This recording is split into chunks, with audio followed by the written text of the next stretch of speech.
olla de carne con patatas.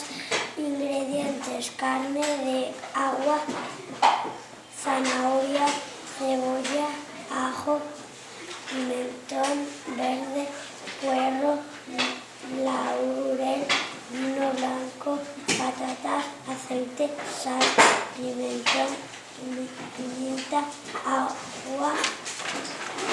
Preparación: echamos el aceite. Cuando esté caliente se echan las aguas y la cebolla picada fino.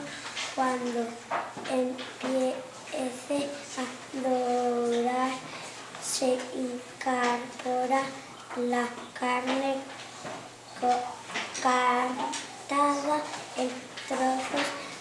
Se van renovando quemación y cuando la carne está dorada y haya saltado la carne esté dorada y haya saltado el jugo, se echa la zanahoria cortada en trozos y las puerras, las pimientas en tiras, un poco de laurel y un vaso de vino blanco. Segundo se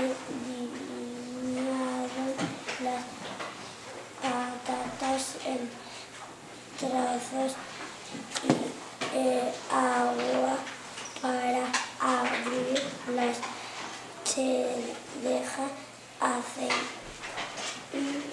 a fuego, se echa la sal y pimienta y cuando está en su punto se retira